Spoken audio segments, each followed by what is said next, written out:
Swayam Prabha. Digital India. Educated India.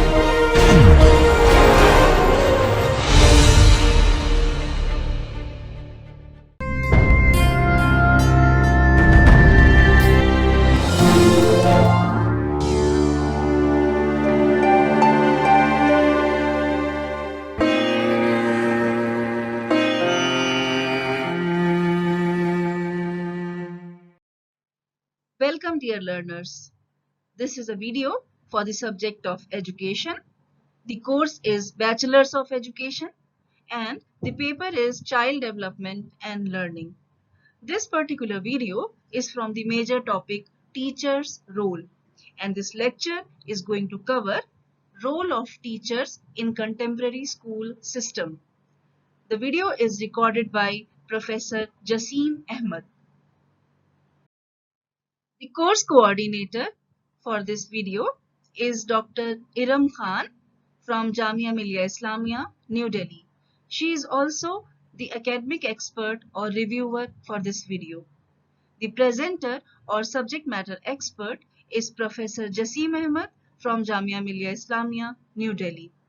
This video is produced under the project DTH Swayam Prabha channels of MHRD, New Delhi. Hello, dear learners. I am Professor Jasim Ahmed from IASC Faculty of Education, Jamia Millia Islamia, New Delhi. Today I am going to deliver the lecture on the topic Role of Teacher in Contemporary School System. So the purpose of this lecture is to highlight the conventional role of teachers, to explain the contemporary role of teachers, to discuss the new skills required by contemporary teachers, and to describe how to use community resources and strengthen the teacher agency to make teaching learning more impressive and effective. As we know, teacher is the second most important pillar of school education after the students, for which the entire system of education functions. Place, importance, and role of teachers are like a key, without which the lock of students' personalities cannot be opened. And as we know, each lock has different keys, so teachers also required to play a variety of roles and responsibilities. They need to modify their strategies so as to suit the unique needs of each and every child. As every child is unique in his or her psychological, social, mental, ideational, socio-economic, socio-cultural, and all other possible aspects in the ever-changing environment. Hence, teacher's role is also ever-changing with new demands to suit the prevailing scenario. Here in this presentation, I have planned to divide my lecture in two parts. The initial part is basically conventional role of teachers of a school, and later we will discuss about the contemporary role of teachers in the school system. First, talk about the conventional role of teachers. We all know about the conventional role, but still here is a discussion on these particular roles. So the most important conventional role of teachers are to inculcate values and ethics among the new generation.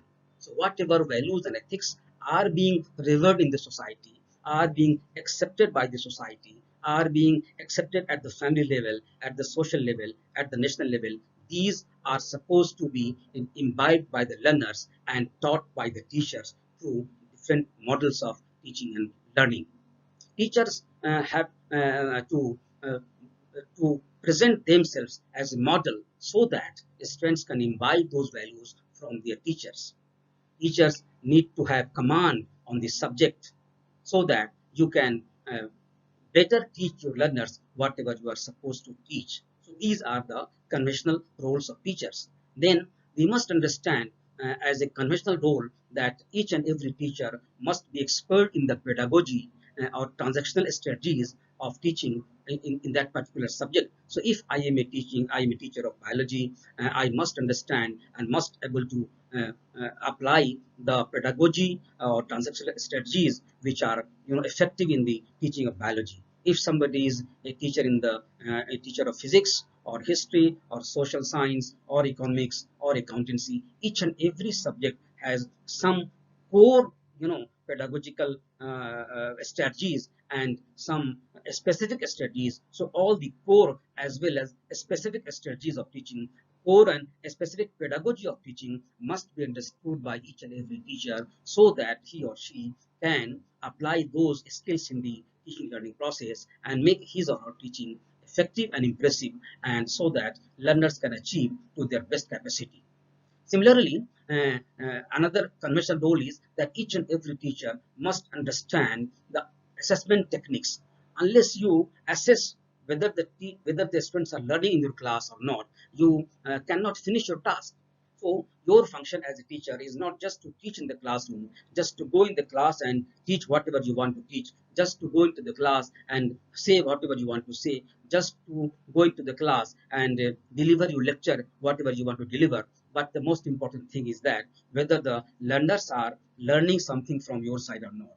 And for that, you need to assess their learning, whether they are learning or not, where they are learning whatever you want to teach them or not. And for that, you as a teacher must understand different techniques of assessment. This is also, conventional role, but we will be discussing what are the different changes brought in the assessment techniques in present day scenario. So, and under conventional role, there is another important, very important point that each and every student have some special qualities in them. So, teachers' responsibility is to identify the hidden potentialities of learners and lead them properly to better career choices. So, this is one of the most important responsibility of a teacher to identify the potentialities, the abilities, the capabilities, the capacities of the learners and guide them so that all these potentialities of each and every learner may be used by them so that they can achieve their best possible development in their career.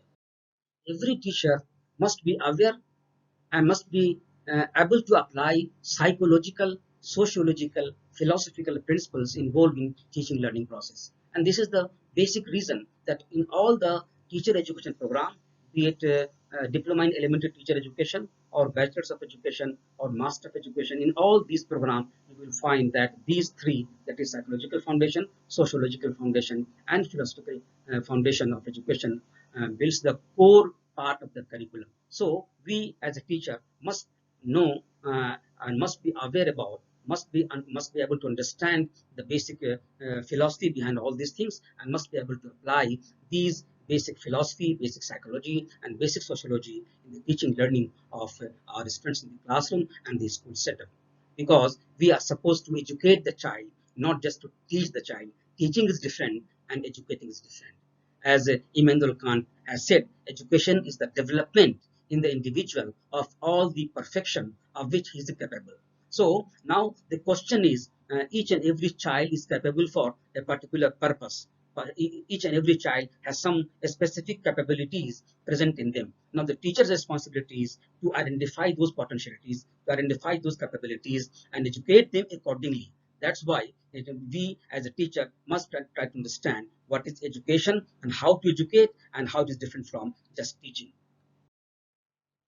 According to T.P. Nunn, education is the complete development of individuality of the child so that he can make his original contribution to human life according to his best capacity. And this can be done only with the help of a perfect teacher, an efficient teacher, a skilled teacher, the teacher who know how to educate the child, how to understand the child, how to mold the personality of the child, how to identify the capacities and the potentialities of the child and guide them in that particular direction so that they can achieve their fullest capacity through education. Now, friends, come to the discussion on contemporary role of education. We all know that the world has tremendously changed, and you are aware about the present scenario at the global level. Uh, we are facing the arena of COVID-19 pandemic. The entire world is facing the same scenario. The entire world is in the lockdown scenario, and we are working from our homes. Even we are teaching from our home. All the seminars, conferences, classroom teaching learning process, all the assessment works are being done from home. And this particular scenario gives us a lesson that we, the teachers of today, require to develop and sharp our skills to suit the contemporary needs of the education system. And in the present scenario, we each and every one of us, all teachers, must be able to work as a counselor. You must be aware that in the present scenario, each student, every family is facing a stage of crisis, and the entire country, entire world is facing a crisis. Each and every individual, each and every learner is facing their stage of crisis, and the world, the family, the society is full of dilemmas, full of confusion. And in this particular scenario, in this particular situation, we need to be working as, to be acting as a counselor for each of our learners. We have to we have the responsibility to solve the problems and the dilemmas and the confusions and the stress of each and every learner. These stress and dilemmas of students may be related to their academic life, may be related to their career life, may be related to their personal and life also. So wherever they are having or facing the problems, facing the dilemmas, facing the confusion, facing the stress, we as teacher, we need to do the additional job of a counselor and not only as a teacher. The second most important role of a today's teacher, the contemporary teacher, is to act as a facilitator. Teacher education must prepare teacher for the roles of being an encouraging, supportive, and human facilitator in teaching learning situations to enable learners or students to discover their talents, realize their physical and intellectual potentialities to the fullest, and to develop character and desirable social and human values to function as a responsible citizen. This is the statement written in the NCF 2005 document.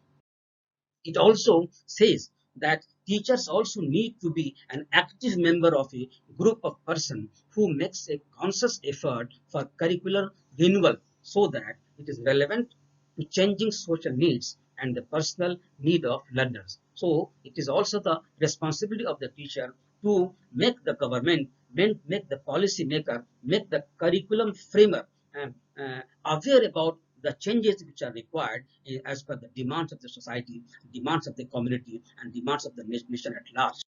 NCF 2005 also suggests that teachers need to be prepared to care for children and should love to be with them so that a strong bond between teacher and the learners may be established in the classroom in the school setup, and students may be benefited out of this strong bond between them.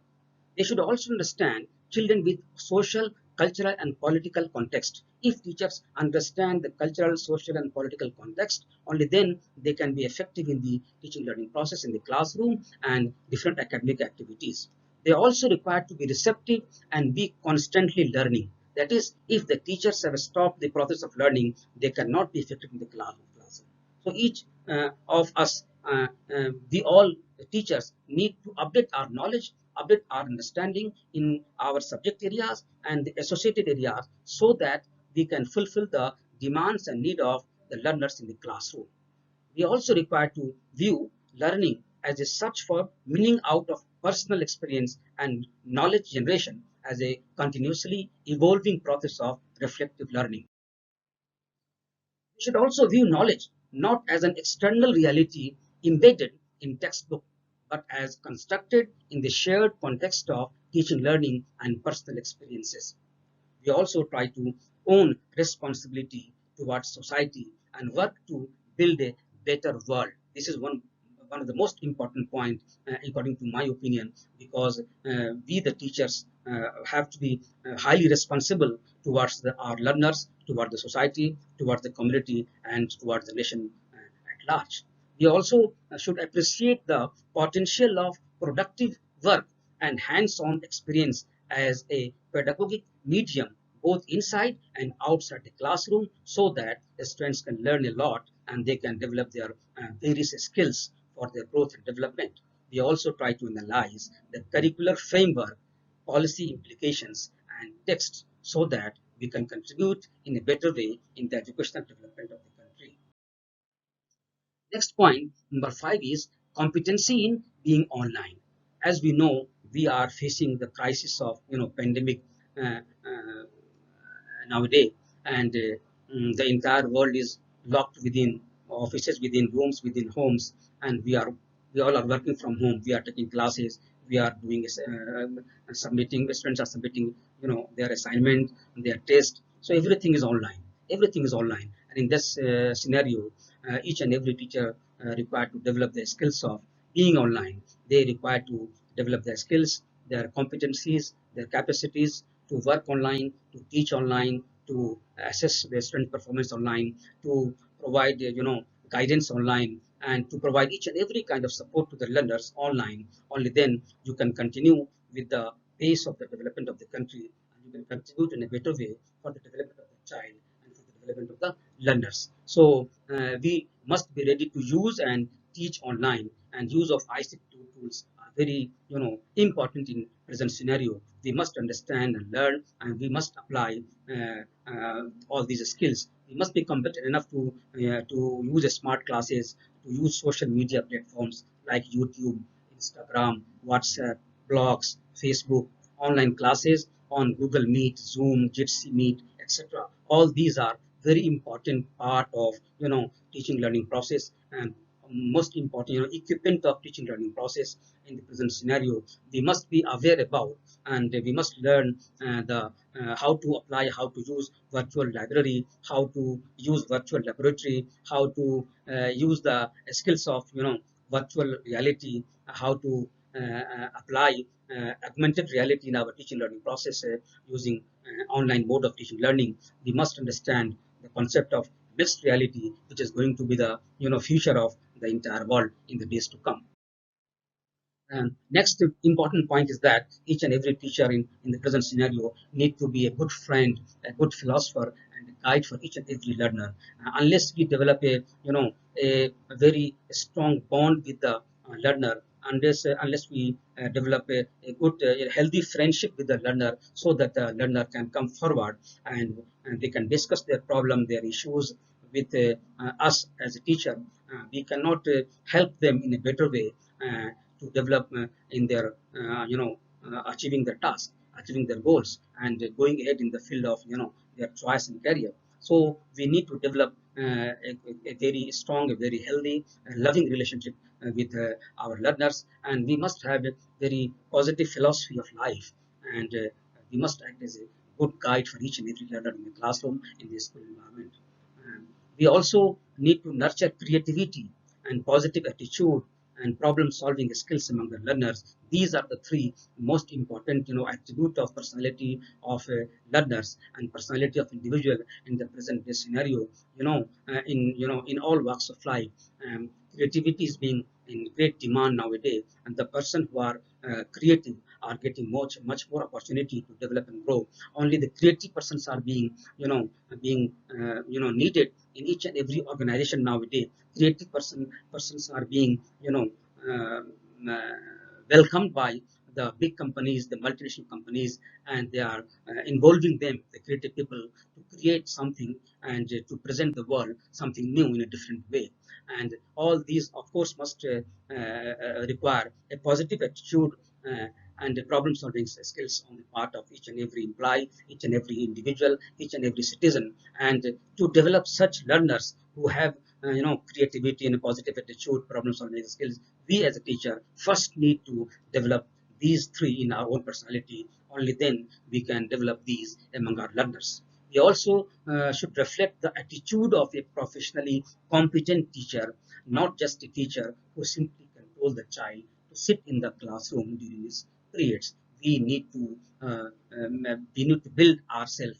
We need to sharp ourselves. We need to make ourselves competent enough to work professionally, to act professionally, and to behave professionally with each and every child in the classroom and in the school setup. Only then we can achieve the larger goals of education at a national level and at international level.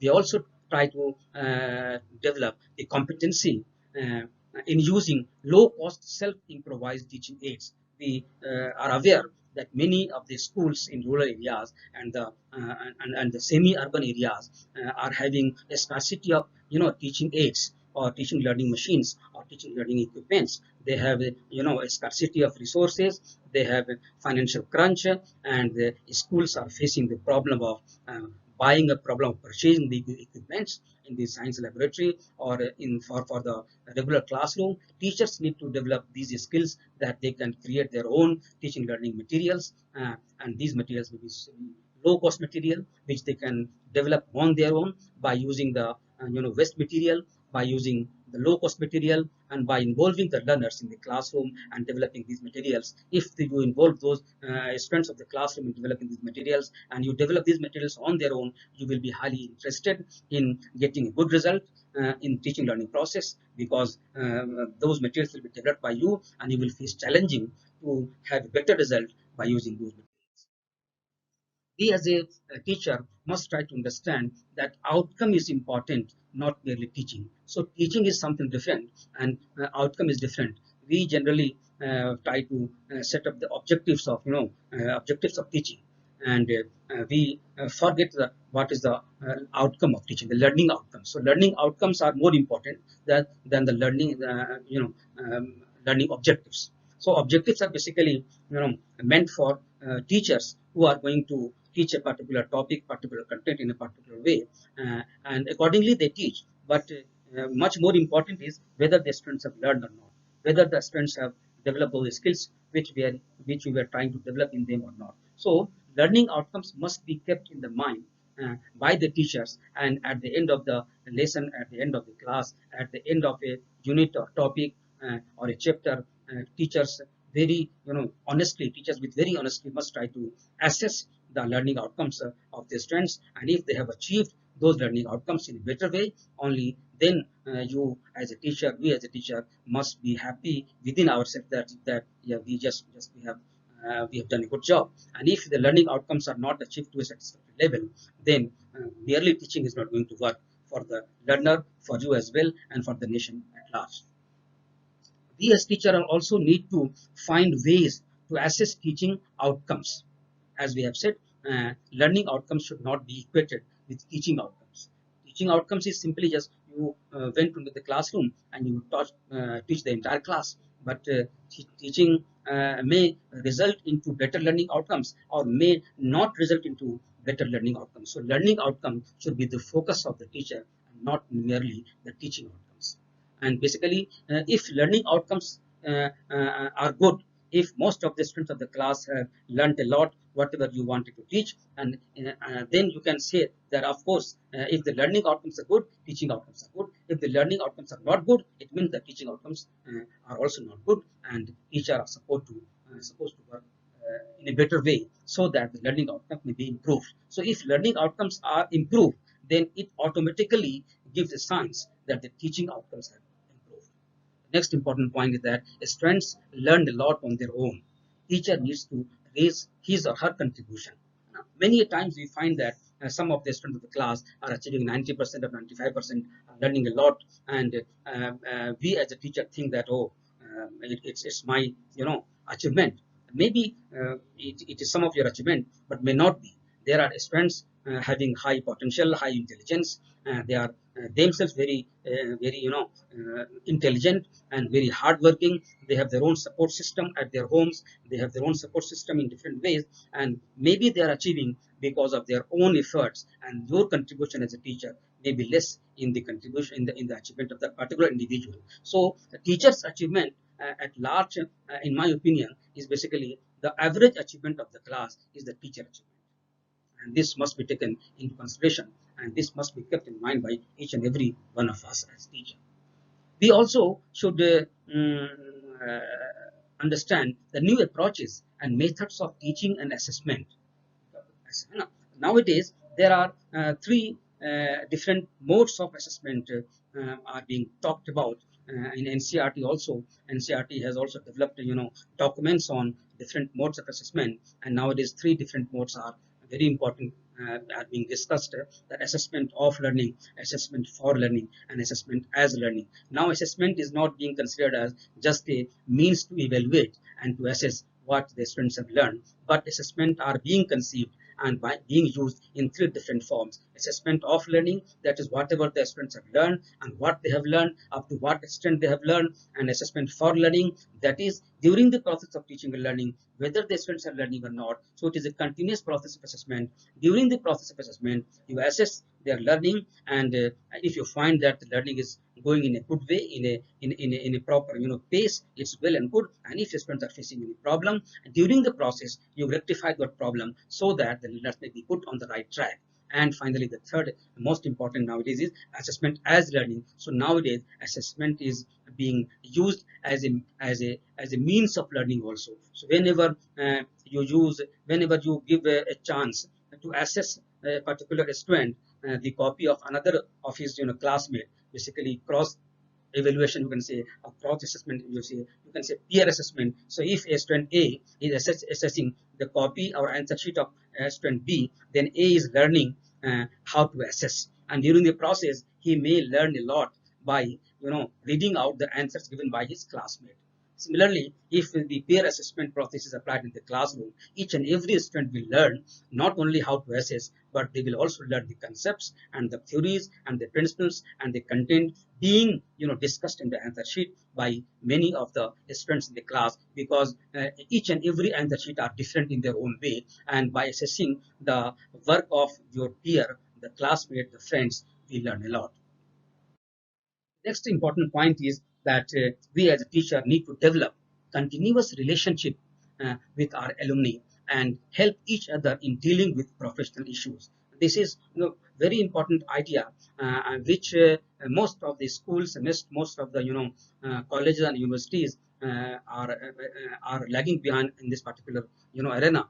We try to develop. We are B.Ed colleges, you can say, when we talk about teacher education departments and colleges, we are talking about the B.Ed pass aspirants or D.Ed pass aspirants or M.Ed pass aspirants. So all those students who passed out from our B.Ed colleges or M.Ed colleges or our departments, we must try to develop a continuous relationship. We must try to develop the relationship with our alumni wherever they are working, at the national level or international level, in wherever school they are working. We as a teacher educator must try to develop a relationship, and a continuous relationship, a healthy relationship with our alumni, and we can help one another, each other, in solving the professional problems in our professional life. So if we are developing a good relationship, if we are calling, inviting our alumnus into our department, into our college, and deliver lecture on different issues, different themes. We can also discuss our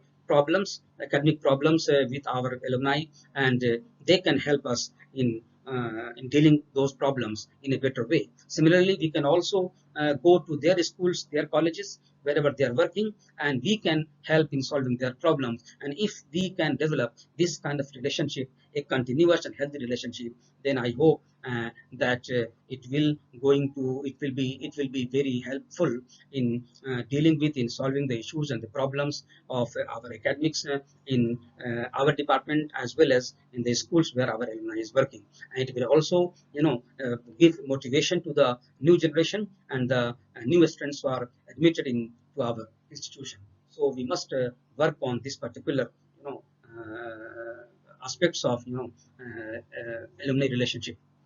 Next point is school needed to be a place of learning. We must remember that the entire school environment, the entire school setup should be a place of learning, not merely a place where teaching is organized, not limited to classroom. So the entire curriculum and the entire process, the entire environment in the school setup must be learning oriented. So wherever students are, where students are in the playground, students are in the canteen, students are in the they are on the water take for drinking water. So wherever they are, they all these situations, all these circumstances, all the environment must be learning in nature, and the entire activities, all the programs must be learning oriented. And schools should provide a very healthy environment, a very enriching environmental conditions and situations for each and every learner, for their proper growth and development, and for building their career dynamic and shining.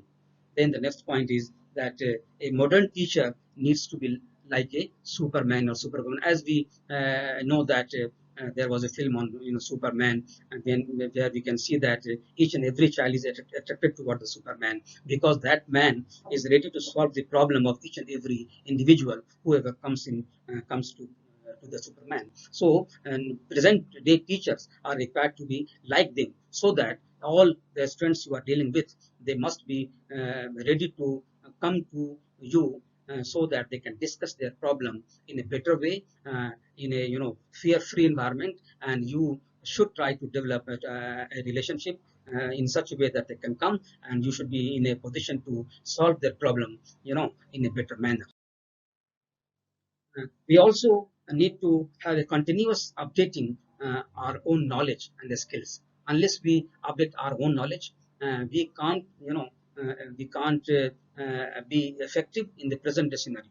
As we discussed in the previous slides, that in the in this era of corona pandemic, the world is facing a big problem. We are confined in our homes and working from homes, and we need to have certain skills and certain competencies to work in this particular scenario. So if any teacher is unable to use online resources, unable to go online for teaching learning process, automatically the teacher will be outdated. And so we need to understand the demand of the society, the demand of the community. We need to understand, we have to sense the demand of the education system, and accordingly we as teacher need to update all of us in the same manner, so that we are always effective, and always we always remain helpful for the learner, and we always remain competent for the learner. We always remain skilled and effective for the teaching learning process, and for the growth and development of the learner and the nation at large. We also need to develop our teacher agency. That is, we need to be strengthened, use our newspaper. Newspaper is one of the most important tool nowadays, I think, for the teaching learning process. So science teacher, social science teacher, language teacher, and teacher of different crafts, teacher of different subjects may use the content of the newspaper for deliberation and discussion in the classroom. So we have seen that in many newspaper we have health pages, education pages, we have metropolitan pages. So different sort of segregated knowledge is there in the newspaper, and we as a teacher may use the content of the newspaper for enhancing, for enriching our discussion in the classroom, and in the process. Newspaper can be used as a very strong tool or very strong agency in the present day scenario, for enriching our teaching, enriching our learning, and enriching the teaching learning process in the classroom. Similarly, we can use the electronic and social media as an important agency of classroom teaching learning process. We also need to have ability to find the needs of the students and deliver the same. Unless we understand their student in a better way, we cannot solve the problem. So the most important challenge for each and every teacher is to understand our student first. Next important point is that the contemporary world is a completely changed world. Parents either have no time or are not so skilled to guide their children. And in this situation, in this scenario, the responsibility of the parents also come on the shoulder of the teacher. So teacher's role has become vast, multifarious, and diverse. They need to fulfill them at their best level, so that the students may socialize and adjust in the new world with highest level of contribution and satisfaction. So, friends, we have discussed in detail about the contemporary role of teachers, as well as the conventional role. Finally, we may conclude that teachers' role in the contemporary world has become manifold. As the world is becoming more complex, more techno-dependent, fast, with diverse socio-cultural issues, and with a vast sea of opportunities, teachers need to be updated regularly, so that they can play significant role in performing their professional duties and responsibilities with precision, articulation, and naturalization. With this, I thank you all for patiently listening, and hope to see you in the next presentation. Thank you so much. I would like to extend my sincere thanks and gratitude to Professor Jasim Ahmed for delivering this wonderful lecture. This lecture was based on teacher's role, and this lecture particularly was covering the role of teachers in contemporary school system, which is very important to discuss in today's scenario. This video lecture was recorded by faculty at home during the national lockdown period for COVID-19 pandemic using minimal technical resources. Technical errors, if any, are unintentional and may please be ignored. For any queries with regard to this lecture or broadcast, kindly send your email to techsupport@dth.ac.in. Thank you so much.